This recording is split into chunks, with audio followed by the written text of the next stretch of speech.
Bonjour, aujourd'hui on va voir un cours qui concerne le polymorphisme qui est le troisième principe fondamental de l'orienté-objet.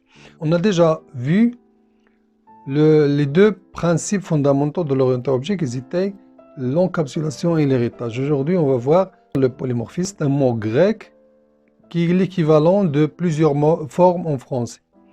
Et ça signifie comme quoi qu'une référence qui vient d'une classe mère, il peut prendre à chaque fois une forme selon l'objet pointé si cet objet concerne une classe phi. Ça veut dire qu'une référence qui vient d'une classe, comme exemple véhicule, elle peut pointer sur un objet d'une classe phi comme voiture. On peut faire véhicule V est égal nu voiture, véhicule V est égal nu moto. Et cette référence qui vient de la classe véhicule, elle peut à chaque fois pointer sur un objet des classes phi. Mais c'est pas juste ça. On ne peut parler surtout de polymorphisme sauf si on a de la redéfinition. C'est quoi déjà la redéfinition? Si on a une fonction qui est définie au niveau d'une classe mère et si le comportement ne correspond pas à une classe phi qui hérite cette fonction déjà. Donc là, cette classe phi, elle peut la redéfinir et elle peut changer le comportement. Qui dit redéfinition dit déjà garder la signature telle qu'elle est et modifier juste le comportement. On a quelques particularités. On peut par exemple monter de la visibilité. C'est une fonction par exemple définie au niveau de la classe mère en tant que private. On peut la rendre lors de la redéfinition protected ou bien public. Mais on ne peut jamais dégrader la visibilité. Si on a une fonction qui est déclarée public, on ne peut jamais la redéfinir en tant que protected ou bien private. On ne peut jamais dégrader le niveau de la visibilité. Ça, ce sont des petites particularités à la redéfinition, mais en général, la redéfinition, c'est le fait de garder la signature telle qu'elle est avec la liste d'arguments qui est entre parenthèses, la liste d'arguments, elle doit être la même, et le nom de la fonction, bien sûr, le même, et le type de retour, le même. Ça veut dire la signature de la fonction. Et le comportement, on peut le changer comme on veut, et ça, c'est ce qu'on appelle la redéfinition. On redéfinit une fonction. Si on a cette redéfinition, si on a une classe déjà mère qui est une mère d'une classe phi, si on a une fonction définie au niveau de cette classe mère et on la redéfinit au niveau de la classe phi, et si on crée un objet ou bien une référence de la classe mère qui pointe sur un objet de la classe phi, et on décide d'appeler cette fonction qui est déjà redéfinie. Donc le polymorphisme dit que c'est la fonction de l'objet pointé que la GVM appelle. Parce que on ne sait pas quelle fonction on va appeler. On a la référence qui vient d'une classe mère, elle contient cette fonction. On a l'objet pointé par cette référence, il vient d'une classe phi, il contient une autre fonction qui est redéfinie. Donc, quelle fonction va appeler la GVM? Donc là, la GVM, en fait, appelle la fonction de l'objet pointé. On va voir tout ça en détail dans cet exemple. Allons-y. Voilà pour vous montrer tout ça concernant le polymorphisme. On va créer un petit projet. Et dedans, on va créer une classe. On va créer quelques classes qui ressemblent presque le projet de l'héritage. On va créer une classe véhicule. On va créer une autre classe qui va hériter de cette classe, qui s'appelle voiture. Et une troisième classe, moto. Les deux classes moto et voiture, elles vont hériter de véhicule. Supposons qu'au niveau du véhicule, nous avons une fonction public void do something. On hérite déjà, on fait l'héritage de cette classe au niveau de voiture. Instance véhicule et aussi au niveau de moto. On fait la même chose. Voilà, on a déjà vu ça au niveau du projet de l'héritage. On va créer maintenant une classe main pour exécuter tout ça, pour faire des tests, qui va contenir la fonction main tout simplement. On la met de côté. Supposons qu'au niveau du comportement de la fonction de syntaxe, on a ce traitement-là, qui affiche un petit message, un traitement général. pour les véhicules. La première chose des polymorphismes, comme on a vu tout à l'heure, qu'une référence de la classe mère qui est véhicule, il peut pointer sur un objet d'une classe phi. Donc là, on peut faire ça. Véhicule V, une référence qui vient d'une classe mère, qui va pointer sur un objet d'une classe phi, nu voiture. On peut faire ça bien sûr, ça fait partie du principe de polymorphisme. Et là, on peut appeler la fonction de something. On exécute pour voir déjà le résultat. Voilà, on appelle la fonction héritée de véhicule au niveau de voiture. On a une référence véhicule, une référence V de type véhicule qui pointe sur un objet voiture. On va simuler ça au niveau de la mémoire. Donc là, au niveau de la fonction main, parce que déjà ça s'écrit au niveau de la fonction main, on va créer une référence V qui est de type véhicule, qui est de type référence. Toujours, je symbolise avec l'étoile, qui va pointer sur un objet qui vient de la classe voiture, donc de point nu voiture.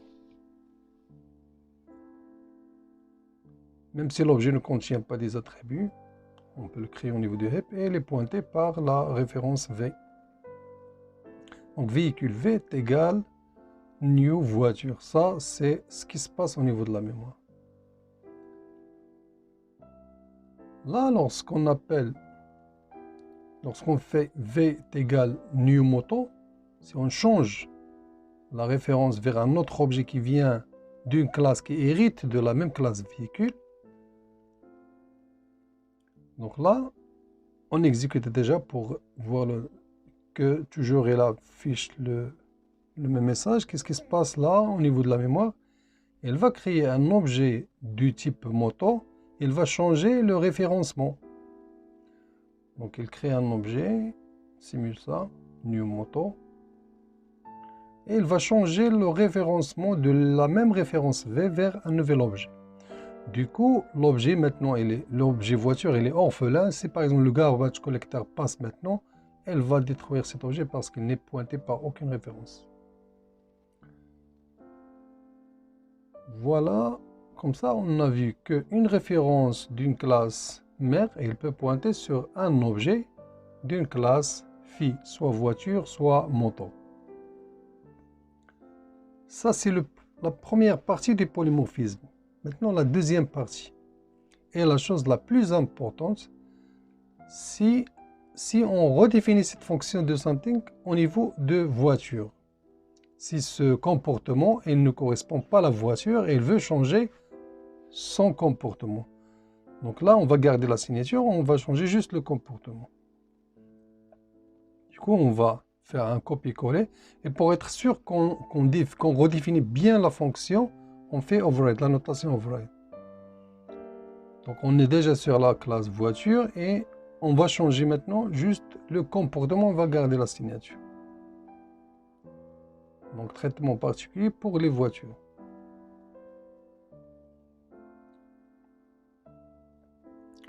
Non, voiture, il a une fonction redéfinie, elle est propre à elle.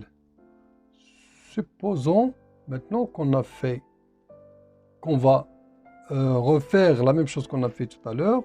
On va commenter ce qui est en bas et on va garder juste les deux premières lignes. Donc là, on va créer un objet voiture pointé par une référence V. On va appeler maintenant la fonction de synthèse. Quelle fonction va appeler? Est-ce que de véhicule ou de voiture? Parce que là, on a une référence V de la classe véhicule qui pointe sur un objet voiture. Du coup, on a doSomething. Est-ce qu'il va appeler doSomething de la référence, de la classe de la référence, ou bien doSomething de l'objet qui est référé? Automatiquement, le polymorphisme nous dit que la GVM va appeler la fonction de l'objet pointé. Au moment de runtime, il décide ça ne se fait pas au moment de compile time. Donc là, elle appelle traitement particulier pour les voitures parce qu'elle a trouvé que l'objet voiture qui est pointé au moment de l'exécution. Et ça, c'est très facile parce que là, on sait bien que voiture, on n'a qu'un seul objet pointé par cette référence. Mais si on a en table, par exemple, on va changer à chaque fois le référencement d'une simple référence, bien d'une seule référence. On va simuler ça, on va créer un tableau de véhicules, un tableau de référence de véhicules, mais après, ces références, ils vont pointer sur des objets différents. Donc, on va mettre au niveau de la première case, on va mettre une voiture, un objet de type voiture. Au niveau de la deuxième case, une moto. Et au niveau de la troisième case, une autre voiture. On a 3 éléments. On va simuler ça déjà au niveau de la mémoire. Qu'est-ce qui se passe au niveau de la mémoire? On va créer un tableau de type véhicule, de type référence de véhicule. On va créer tab qui contient 3 cases, 0, 1 et 2.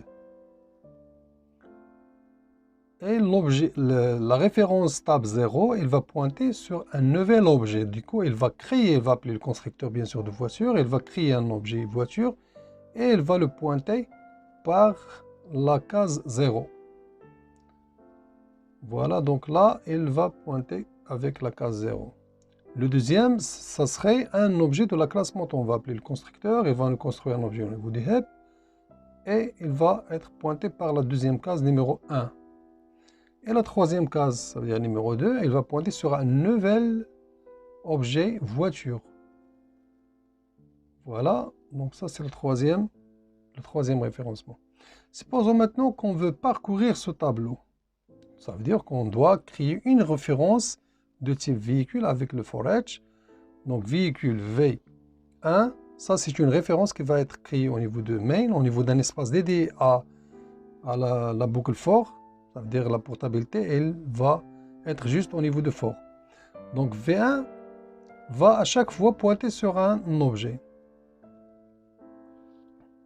Donc on simule ça au niveau de la mémoire. On va créer cette variable qui sera reconnue juste au niveau de for. Mais à chaque fois, elle va prendre un objet. Elle va référer un objet. Donc la première fois, elle va référer la case 0, la deuxième fois le deuxième et la troisième fois la ligne 2, bien la case 2. Donc V1 pour la première fois, il va pointer le même objet que la référence tab 0 pointe. Et quand je fais V1.something, au moment de l'exécution, le runtime, il va chercher l'objet pointé, il va trouver que c'est une voiture et il va afficher la fonction doSomething. Du coup, il va exécuter la fonction redéfinie parce qu'il a déjà une fonction redéfinie. Parce qu'au moment de compile time, on ne sait pas. C'est juste au moment de runtime qu'on sait quel objet pointer. Au moment de parcours des éléments du tableau. Voilà. Pour la première fois, il va appeler celle-là de la classe voiture. Pour la deuxième fois, au niveau de moto, on n'a rien, on n'a pas la fonction, on n'a pas de redéfinition. Du coup, il va monter vers la classe mère et il va appeler celle-là. Et pour la troisième fois, pareil, bien sûr comme la première fois, il va appeler la fonction redéfinie. Si on exécute, bien sûr, il va appeler la fonction véhicule, la fonction de voiture et la fonction de véhicule. De voiture plutôt deux fois. Et maintenant, on va simuler ça au niveau de la mémoire. Donc, le curseur ou bien l'itérateur, à chaque fois, il change de référencement selon l'élément pointé. Et à chaque fois, il va chercher quelle fonction de quel objet pointé. C'est ça le polymorphisme. Voilà, c'était le cours d'aujourd'hui. Il concernait le polymorphisme qui est un principe fondamental parmi les principes de l'orienteur objet. On l'a vu en détail. J'espère bien que je vous ai expliqué bien ce principe et vous l'avez assimilé. Notre prochain cours, il va concerner les interfaces et les classes abstraites. À la prochaine.